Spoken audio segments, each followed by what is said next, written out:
So we're really going out on a limb here. We double block. Could be a cleave.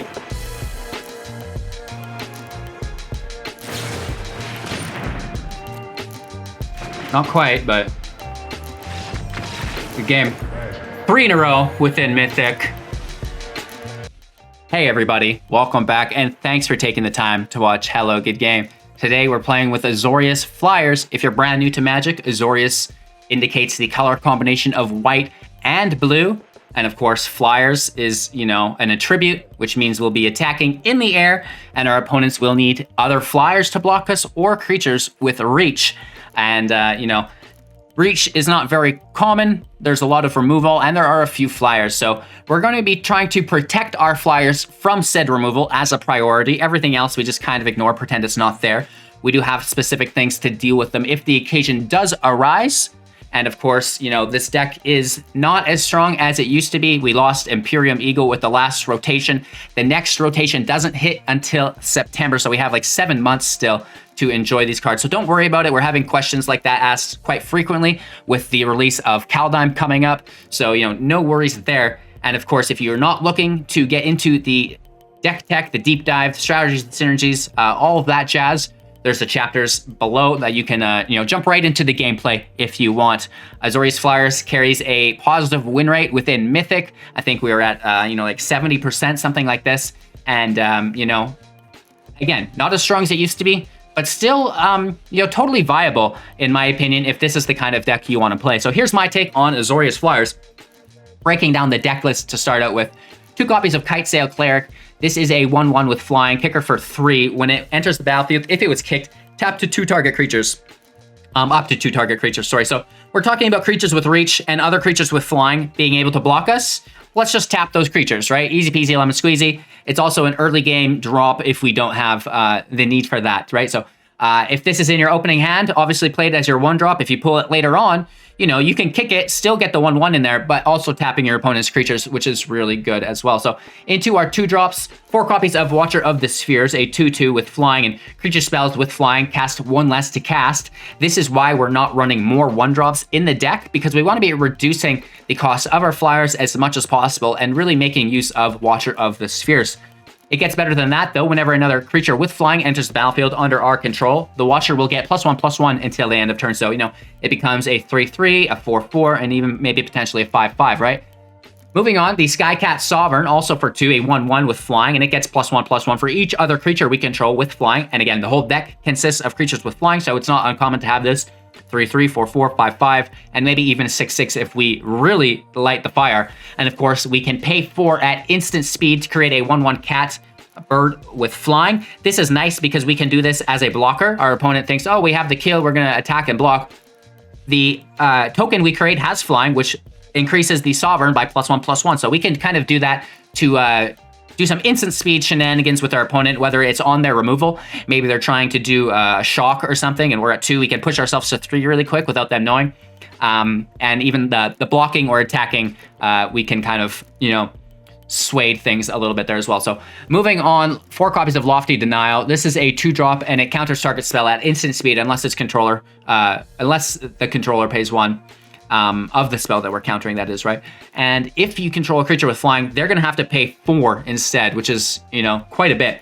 Moving on to our 3-drops, 4 copies of Winged Worlds, Sorcery Speed. It does only cost 2 if we control a Flyer, which, again, typically we will want to have in play at all times. And that will result in the drawing of 2 cards, which is quite nice. 4 copies of Brazen Borrower, Petty Theft for 2, returning target non-land permanent to its owner's hand. This is so good and one of the best spells within the deck. Yes, we like to, smash our opponent's face in, take their health points from 20 to 0 as quickly as we can in the air.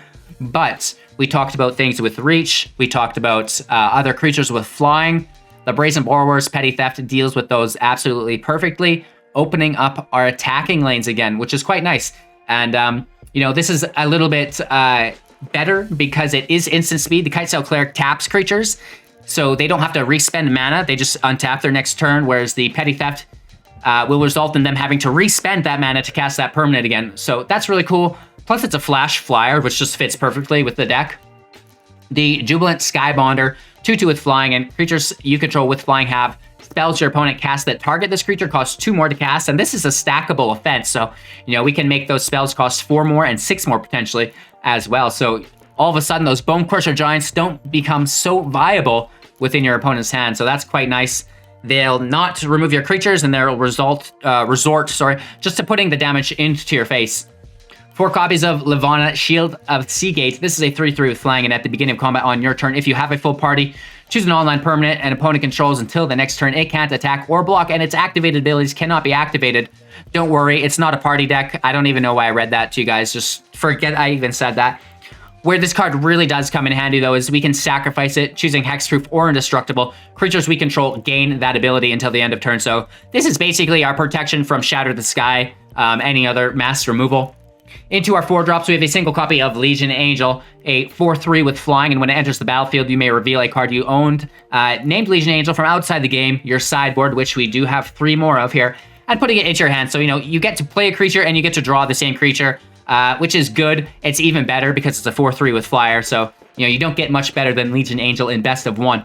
2 copies of Emeria's Call at sorcery speed, creating 2 4/4 white angel warrior creature tokens. All of our other non-angels will gain indestructible until the next turn, which is our whole deck other than the angel wizard here. Keep note of that. But again, it can sacrifice to give indestructible as well. So, you know, just your opponent won't realize that, but you might need to know about that. And of course, Dream Trawler, 3/5. Whenever you draw a card, Dream Trawler gets +1/+0 until end of turn. We do have Winged Worlds to expedite that effect on our turn if we want. Whenever Dream Trawler attacks, draw a card, and you can discard a card to give Dream Trawler Hexproof until end of turn by tapping it. You know, it's a 3/5. You draw, it goes to 4/5. It attacks, it goes to 5/5, right? So very cool stuff here within Dream Trawler. 9 plains, 10 islands, and 4 Fabled Passages. The land's not fancy, and again, we do have 3 additional angels in the sideboard. As far as your deck strategies and synergies go really wide. Try to protect your flyers through things like Lofty Denial, Linvala, Shield of Seagate, and you know, even the Skybonder with the increased cost to target your spells will help you. So if you can get the Skybonder, that will eliminate basically your single target removal, and then you hold up your Lofty Denial on the non-targeted removal, like Shatter the Sky, like Extinction Event, and of course you have the Shield Gate to help protect against some of those things as well. With that being said, go wide, smash in, open your attacking lanes with things like the Cleric and the Borrower, and you should have an easy time winning matches in the air. So again, thank you guys for your time and attention. I hope you learned a little bit about Azorius Flyers and have better luck playing it now. No matter if you're in the play queue or the rank queue, make sure to look at the deck's rank viability. Obviously, we are winning matches consistently within Mythic here, but it might not be the deck for you to win games climbing to Mythic, because it's a little different when you're just kind of sitting in Mythic than when you're trying to grind it out in Diamond and what have you. So, of course, it's totally viable, but there may be better options. So this is just kind of like the flavor of the day, so to say. And of course, we can't just produce a Demir Rogues video every day. I would hate that anyways. So anyways, you guys, again, thank you for your time and attention. Enjoy the gameplay footage, and I'll be back to close off with my wrap-up thoughts. Take care. Cheers. We are asking for trouble here, but, you know, we get to draw. Can come in taps straight out of the gates. No need to pay life for it, right? Oh, let's get after it. Gruul? Oh, that's not good. That's not good. It's gonna be a Bone Crusher Giant right in our chops. But if not, then we're set for life. It's like the lottery commercial. Don't do it! They're gonna do it. They always do. Oh, there it is. Right on time.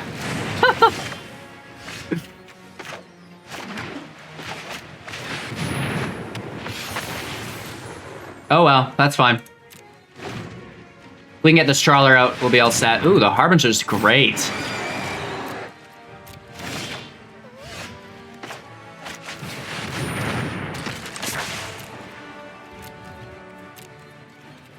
They need to remove the Seagate to get the Harbinger through, or else we'll just block it. Yeah. Maybe there's some jazz here, but I'll trade with it.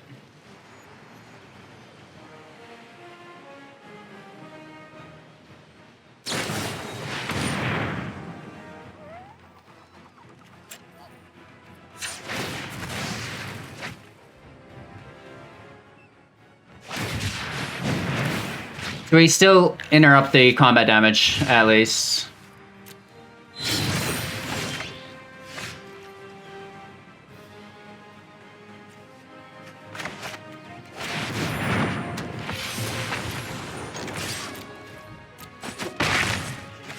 Let's take our hit. We're gonna try to chump block again. I'm trying to find that land!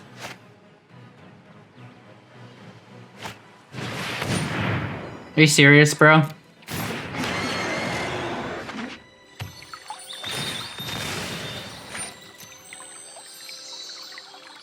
Things that target us do cost more, thankfully, so we're not worried about the giant anymore.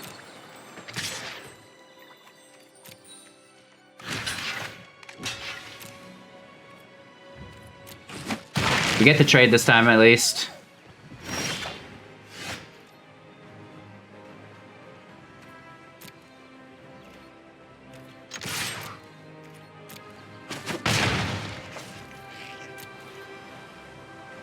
I guess we just bounce the Harbinger.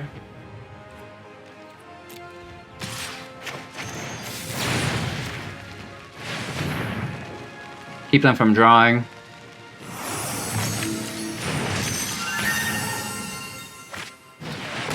They just replay it. They can't Bone Crush us because of the ability. Costs 4. We know they've got it now, though. Could be a Primal Might, so maybe we should keep our mouth shut. We get the land, that's great. That allows for the Skycat Sovereign. Miss Maya, you got this.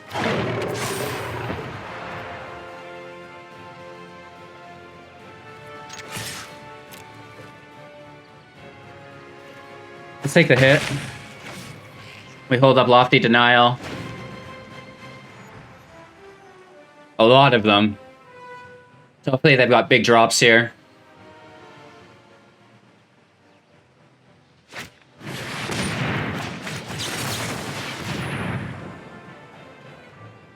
So that's a nice counter. Right, all but 2 of their mana. We still get hit, which sucks. We're not blocking. Oh, nice. Looking at the top 8 cards. Wow. That's good. Bone Crusher Giants. Not super relevant right now. We need 1 more land.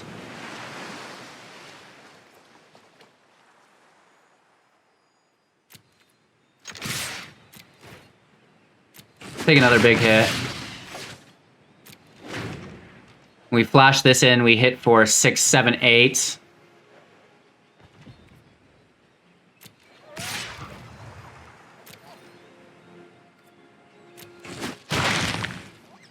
Whatever they play, we counter. They whiffed.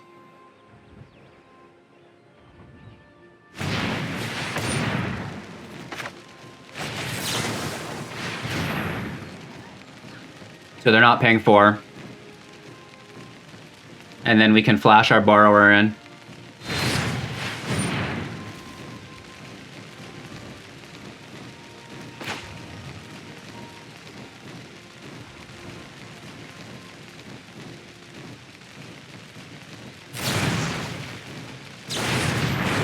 Taking 2.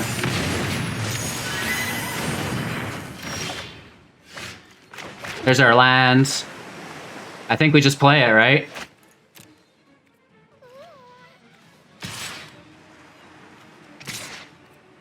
We don't have lethal in 1. So... Oh, no, we did, didn't we? 3, 6. No, we only would have had 9. Let's say with 2. Trawler in play should win us the game. No counter magic, no hexproof or indestructible. So we're really going out on a limb here. We double block. Could be a cleave.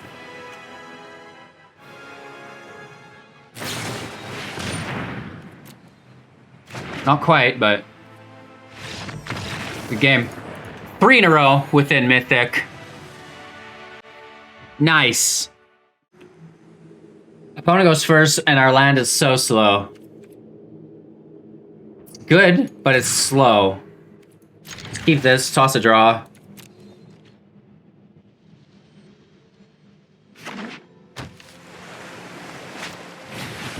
Awesome. Rogues.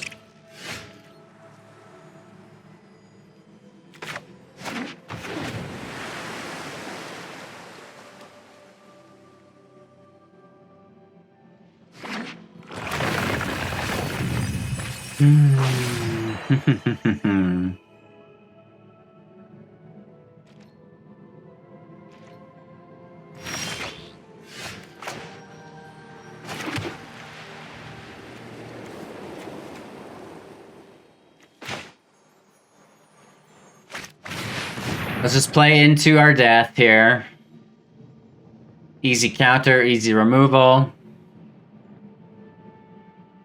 Doesn't feel good. I mean, anytime rogues are on the play, it's just like, okay, well, this should be fun.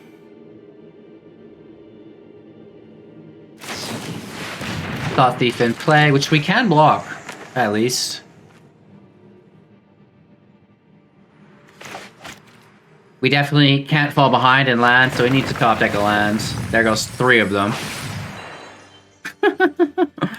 So what are the odds that there'll be a 4th one underneath? And, you know, white might actually need to be the 6th, which actually kind of increases our chance, I think. Because we know that this isn't a land, but the one under it, or the one under that, I should say, might be. So let's see what happens here. Oh, it was another land. Lord have mercy. And that pushes us to 8. This goes to 2, and now we can't block. Ah!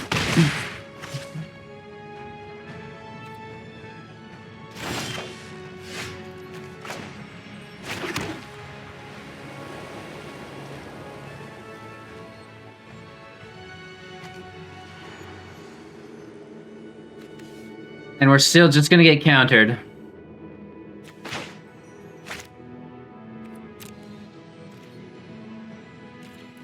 Let's try to pull a block.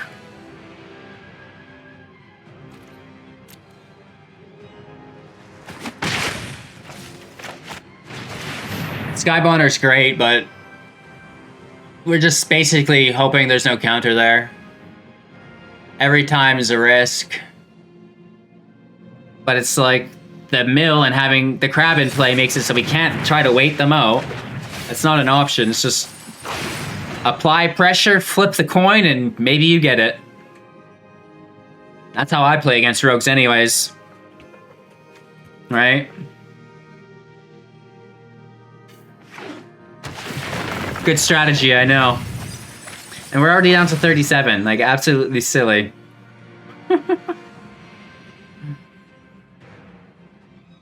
They're down to 3 cards, now that might be our only benefit here.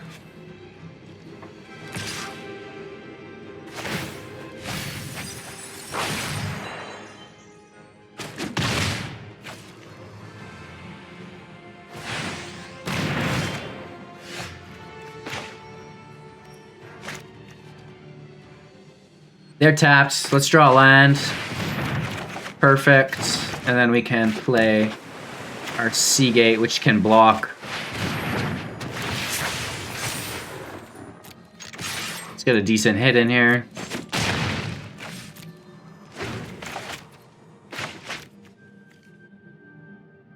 So there's nothing really of use to them in the grave.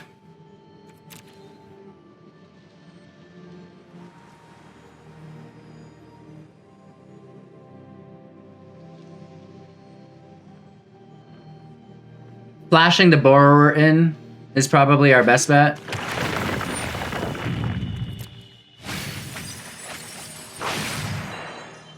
So we're having a common question asked recently. What set's rotating out?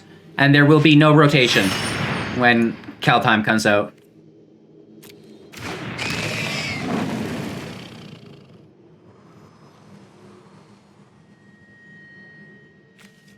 So the only way they can attack is if they have another Thought Thief in hand.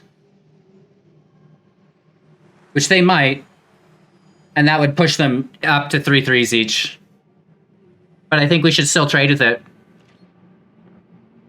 Alright, that won't be an option.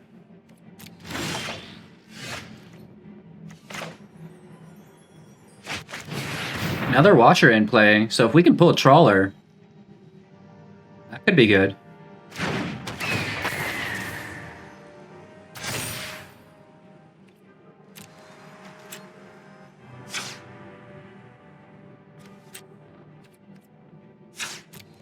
I always do that. Go to attack when it's an ability.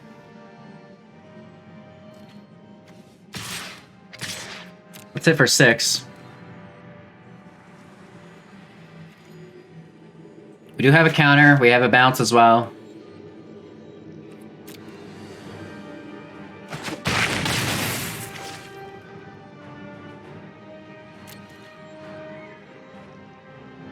Down to 10.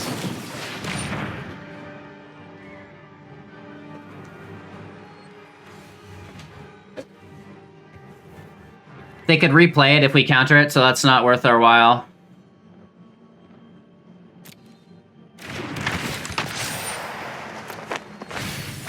Really good mill.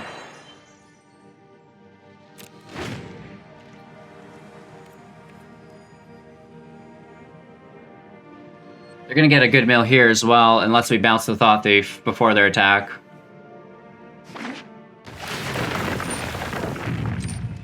Lurrus was the companion, so there's no Zerasan. They drill another Trawler.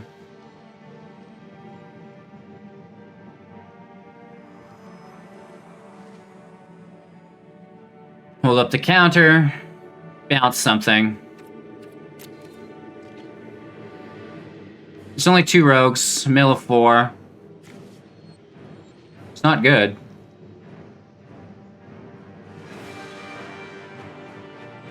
We need to bounce Lurrus and then counter it.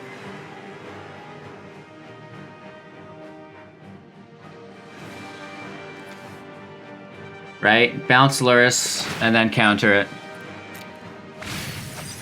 The 3rd Trawler, are you joking me? That's actually the 4th Trawler they've gotten. That's disgusting. Alright, bounce Lurrus.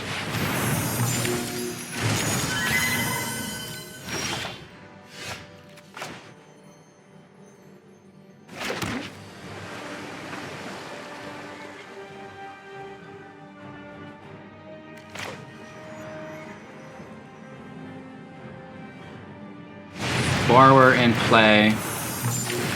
We could have waited till they declared blockers, but I almost want them not to. And we hit for 9, right? So we're just trying to out-push them.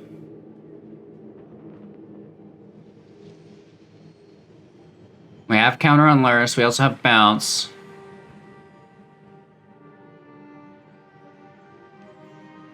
Oof. Doing our best. Wow.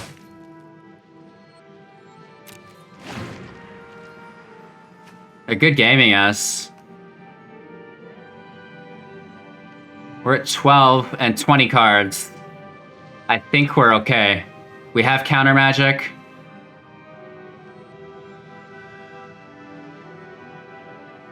Hello, good game, my friend.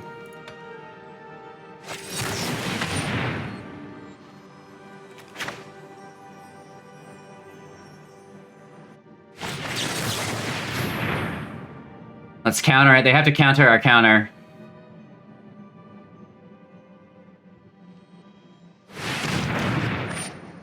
Or just pay for it, sorry.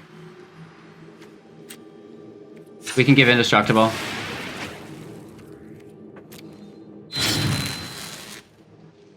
They can't attack. We still have lethal in the air because they spent their mana, right? I mean, they get a little bit more mill, but 12 life, 17 cards is going to be enough to win the game.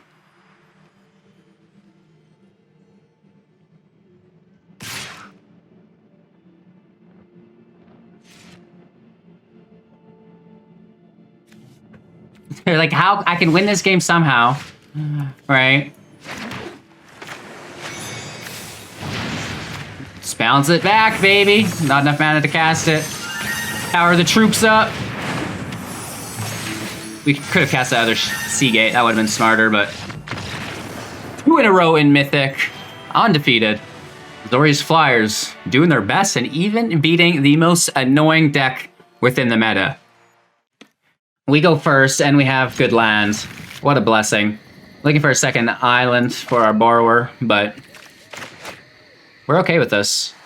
No 1-drops. I've been thinking about trying to play more 1-drops in the deck, but Wind Robber, Kitesail Cleric, kind of our only options. Skycat in play. Hopefully we can get the Skybonder on top of it. No removal, no removal, no removal. Oh, nice. I mean, that's not bad. Not good, sorry. Not bad. It is bad.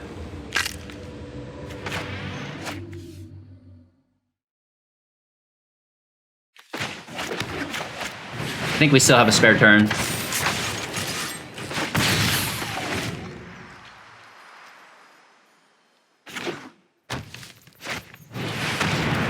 Nice.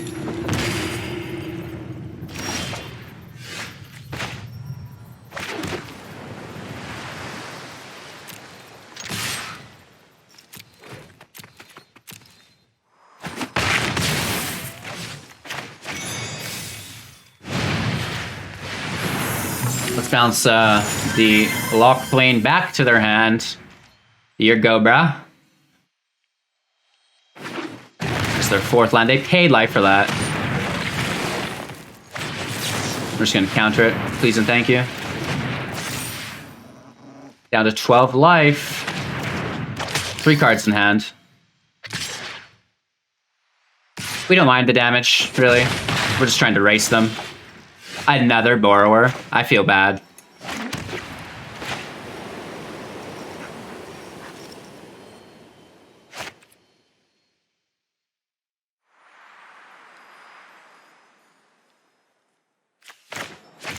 What are they going to pull is the thing.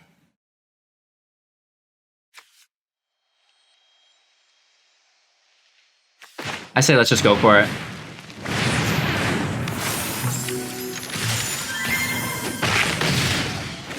Right, we have lethal next turn, so I think we're okay.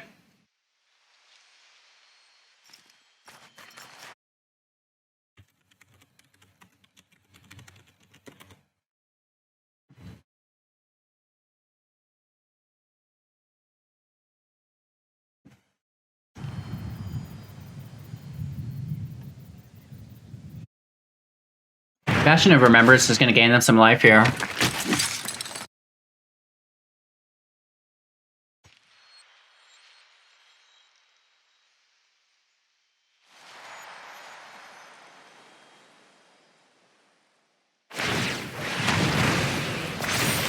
So they go for the sack, gain life, pulling out another Scorpion. I don't care about that.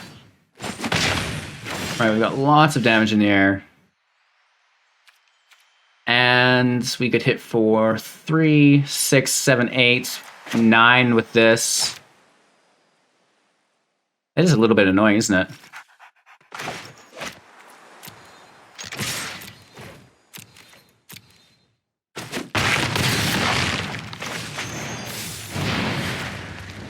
Let's bounce that back. And then we still have another bounce here.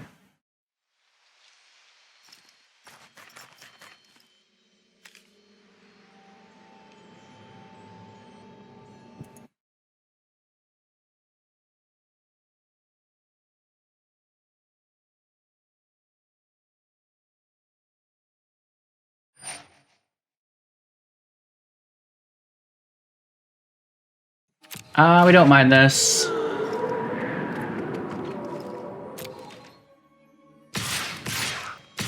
We also don't mind any of this. Right, that's totally fine.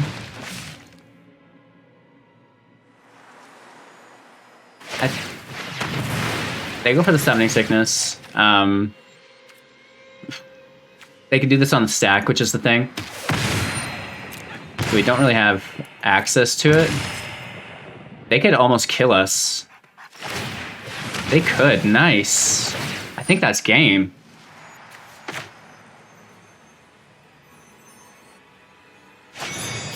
You jerk.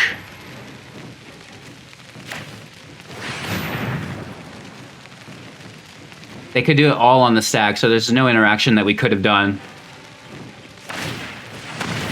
Wow, that was really close. We almost had them. Nice.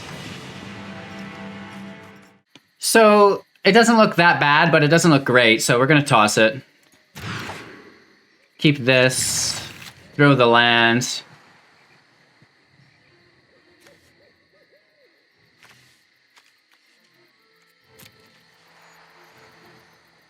Our opponent goes first, and they are not playing slow.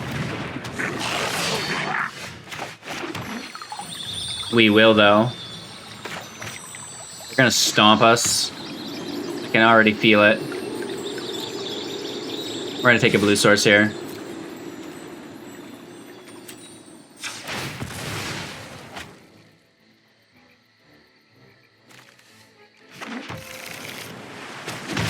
Deep breaths.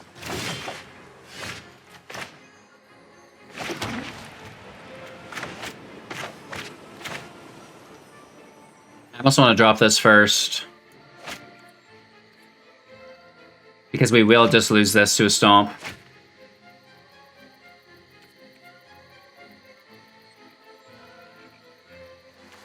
Let's just pull it out of the hand, whatever.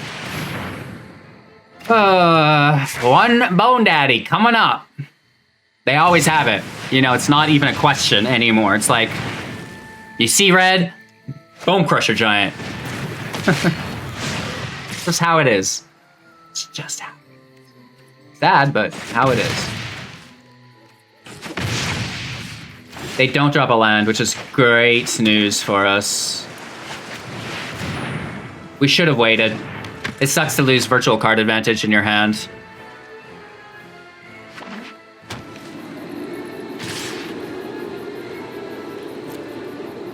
No blocks here.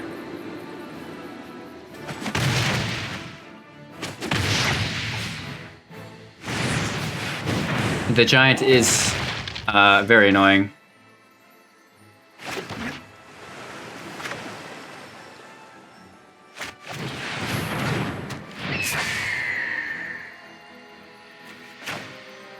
There's no way they can deal damage to us now. Right, they'll have to pay 4 more. They don't even have. So they're not targeting us. We know this. There might be some bad things happening here, though.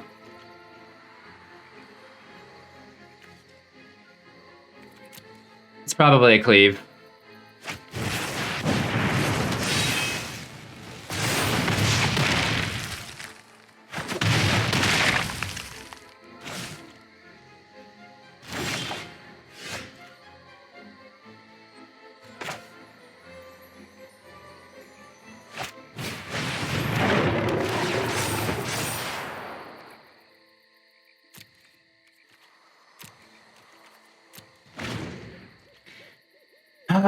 That's game. Because we take 2 damage when we bounce it.